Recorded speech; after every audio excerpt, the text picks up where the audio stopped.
Зирафим азиззеге дараш бара хайгурхет табуб хашах таргихтаху пам табшахна яха бра шахиб юхадус. Дорогие наши коллеги, дорогие наши друзья, приветствуем вас. И я хотела бы уже начать свой доклад. Сегодняшняя наша сессия посвящена будущему Абхазии, которая неразрывно связана с уровнем образования нашей нации. Как показывают многочисленные международные исследования, именно качественное образование является драйвером устойчивого социального и экономического роста. Есть множество примеров, когда страны, не обладая значительными природными ресурсами, достигали мирового успеха, инвестируя в человеческий капитал. Поэтому национальная идея нашего государства должна строиться вокруг образовательной парадигмы. Как вы знаете, по поручению президента Республики Абхазия Бадра Зуравовича Гумба от 27 августа 2025 года разработаны мероприятия по укреплению экономики, образования, здравоохранения, молодежной политики, обеспечению правопорядка и экологической защиты. Политическая партия «Единая Абхазия» полностью поддерживает эти инициативы и готова внести свои предложения для успешного выполнения поставленных перед нами задач. В своем докладе я рассматриваю поручение президента с кратким, таким сжатым, можно сказать, анализом текущей ситуации в сфере образования. Хочу вам напомнить поручение президента Абхазии, именно направлено для Министерства просвещения. Первое – представление проекта закона об образовании, создание условий, второй проект, для непрерывного профессионального роста, формирование, разработка стандартов образования, разработка предложений по новому учебнику истории Абхазии, организация программы поддержка изучения абхазского языка для госслужащих, проработка предложений по популяризации абхазского языка среди молодежи совместно с Министерством просвещения, разработка программы «Сельский учитель». Эти все проекты очень важны, очень значимы, очень своевременные.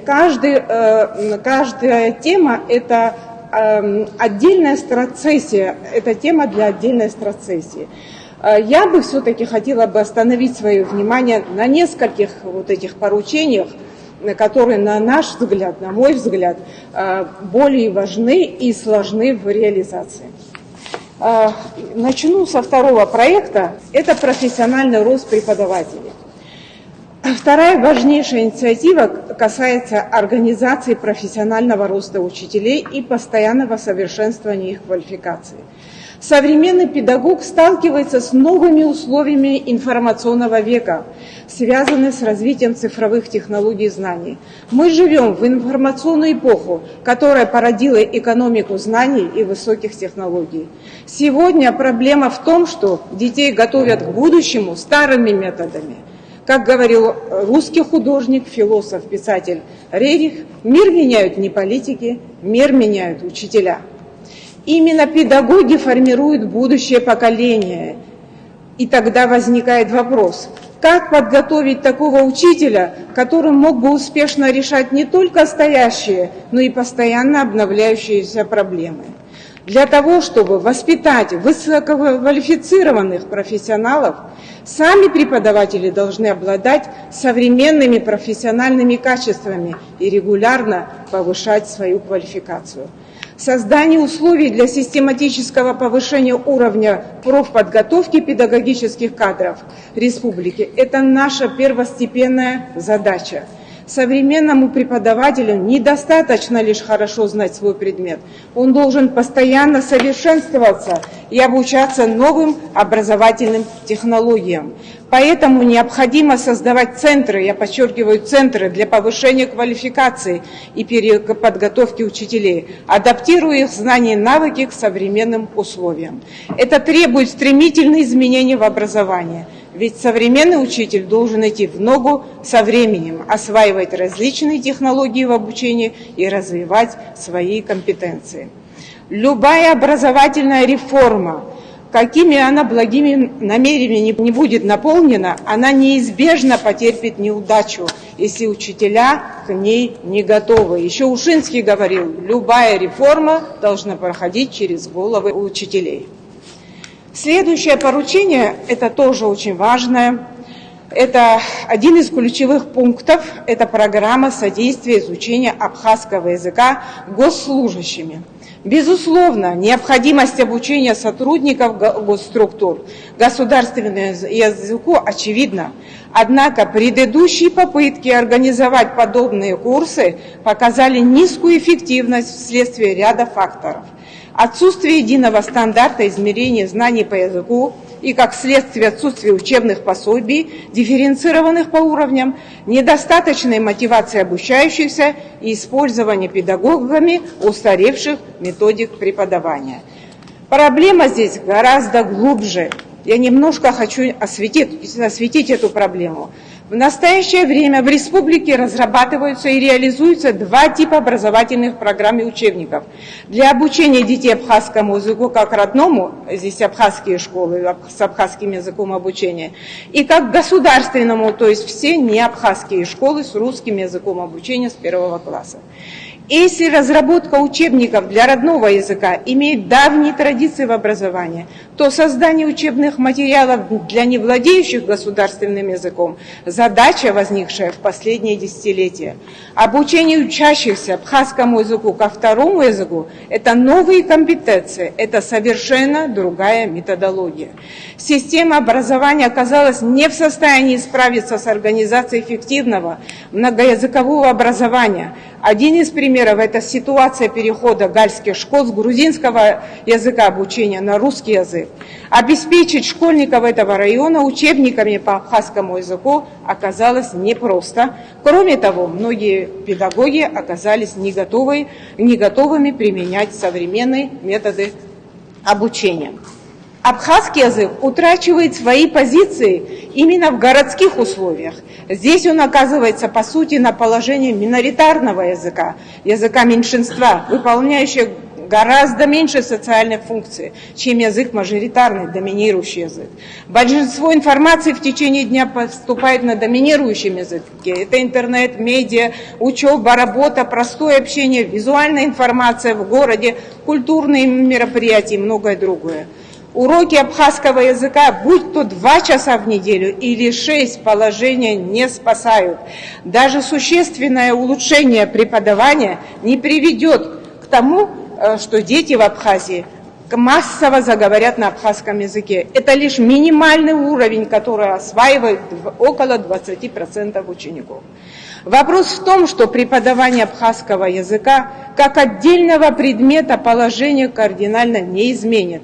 Решение проблемы лежит в создании, я подчеркиваю, сбалансированной двуязычной образовательной среды, где государственный язык применяется последовательно и повсеместно.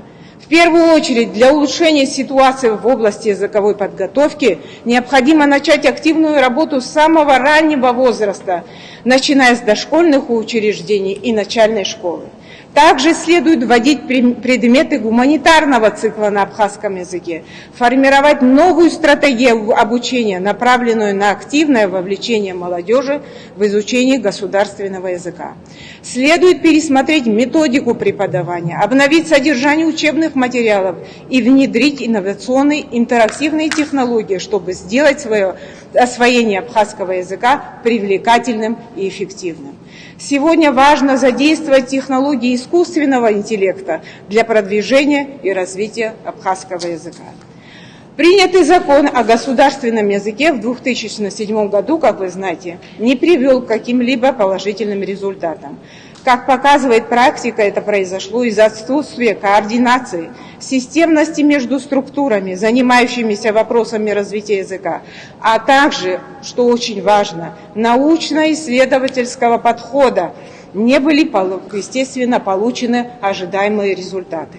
Настоящая защита и сохранение родного языка возможно через его непрерывное использование в повседневной жизни, говоря на нем дома, в школе, на работе, В общественных местах мы обеспечиваем его актуальность и жизнеспособность. Язык, имеющий свою разговорную функцию, он динамичен и адаптивен. Родной язык – это основа культурного наследия, национальной идентичности, и его защита и развитие – один из главных вопросов национальной безопасности нашего государства. От уровня развития гуманитарных дисциплин зависит сохранение культурных ценностей и укрепление национального сознания. От их уровня зависит, способно ли общество отстоять свои ценности и свое мировоззрение. Общество, не знающее свою историю или язык, культуру, становится более уязвимым.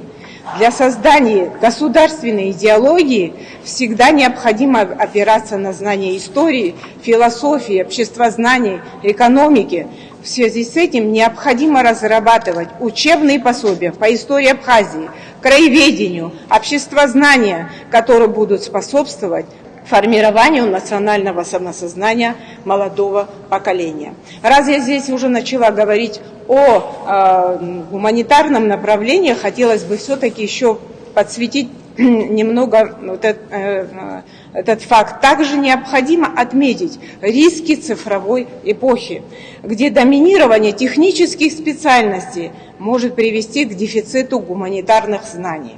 Современные подходы образования предполагают гармоничное сочетание технического и гуманитарного компонентов, поскольку только сбалансированное обучение формирует всесторонне развитую личность. Сельская школа – это социокультурный центр села. Там, где есть школа, есть и жизнь.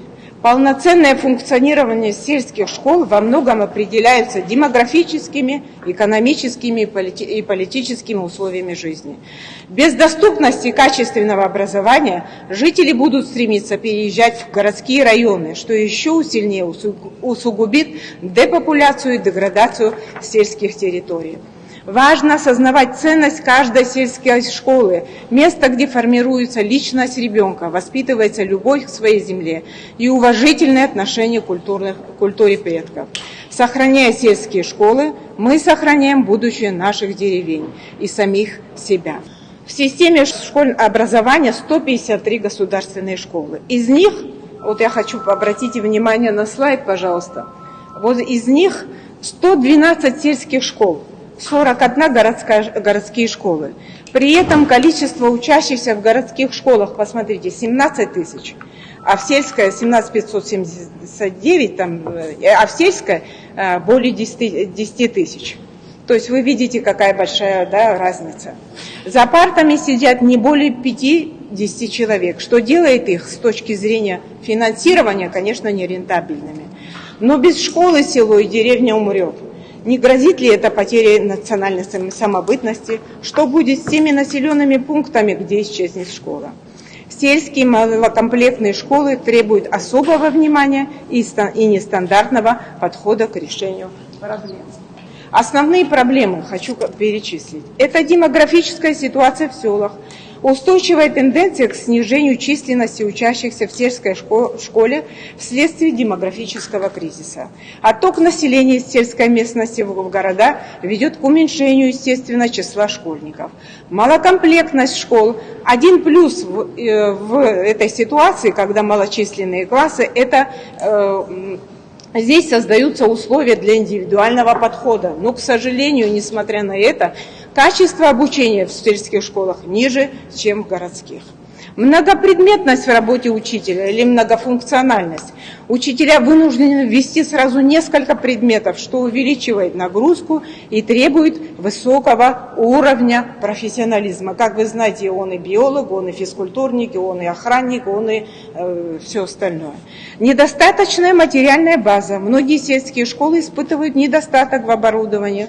В инфраструктуре, конечно же, ограниченный доступ к современным технологиям и ресурсам мешает внедрению инновационных методов обучения. И, конечно, чего тут и греха таит, неготовность учителей к использованию цифровых образовательных ресурсов. Какие здесь могут быть возможные пути решения? Предлагаются ряд инициатив. Это оптимизация сети школ. Здесь я хочу отметить, что здесь не имею в виду сокращение педагогических кадров. У нас и так этот кадровый голод в стране с педагогическими специальностями. Объединение небольших школ в крупные учебные комплексы с возможностью централизованного управления ресурсами. Развитие дошкольных учреждений, организация детских садов на базе школ позволит родителям оставлять детей ближе к дому, увеличивая охват образования. Доп. Образование, создание кружков и секций во вторую половину дня, организация круглогодичных образовательных и спортивных лагерей привлечет детей и повысит интерес к учебе. Повышение квалификации учителей, регулярные курсы, повышение квалификации помогут педагогам поддержать высокий уровень профессиональной подготовки. Ну и, конечно, это разработка логистики и транспортировка. Таким образом, комплексный подход, включающий организационные, кадровые и технологические меры, способен существенно улучшить ситуацию в сельских школах. Потом во время обсуждения я еще добавлю вообще историю с этим проектом «Сельский учитель» и дам свои тоже комментарии. В заключение нам бы хотелось от имени нашей политической партии «Единая Абхазия» дать свои предложения и добавить к поручениям президента очень важное звено – это среднее профессиональное образование.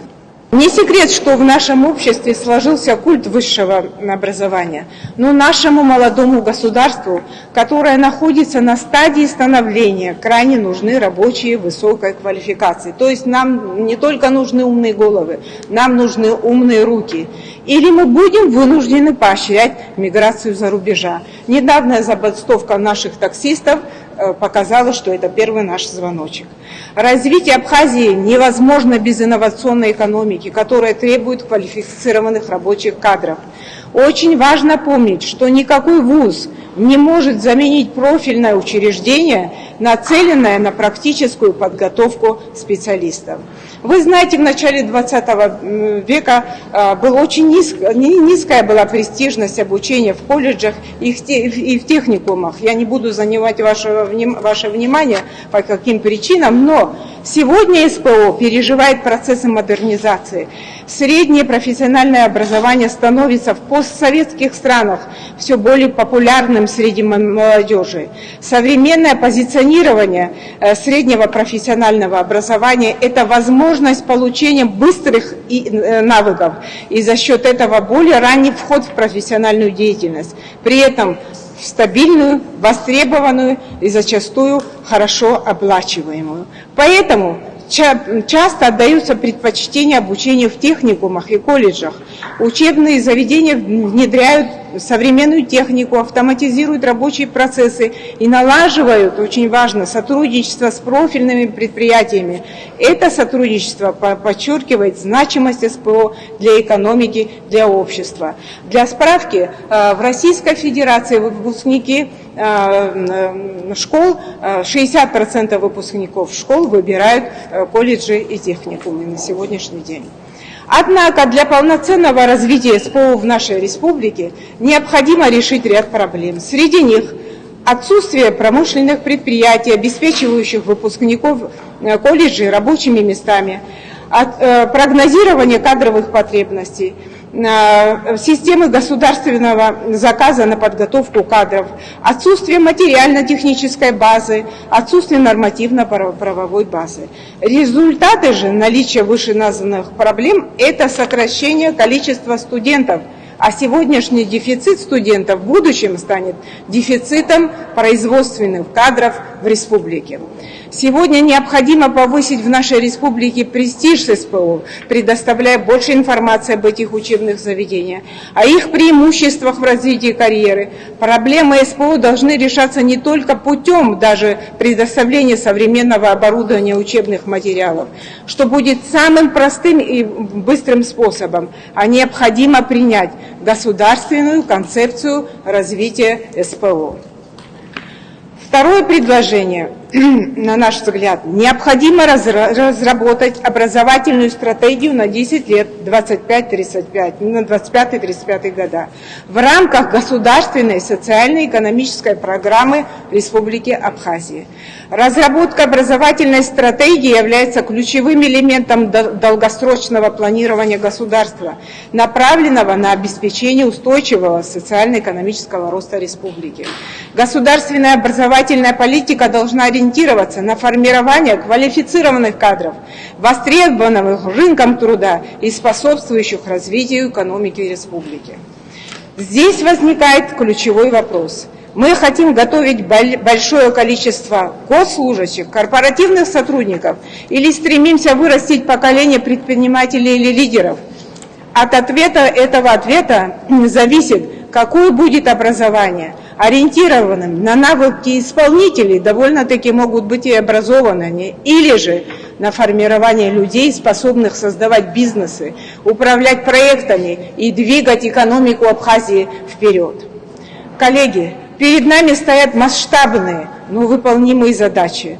Комплексная реформа, включающая обновление законодательства, повышение престижа профессии учителя, разумный подход к языковой политике, сохранение сельских школ и развитие профессионального образования позволит нам построить сильное и процветающее государство. Спасибо за внимание.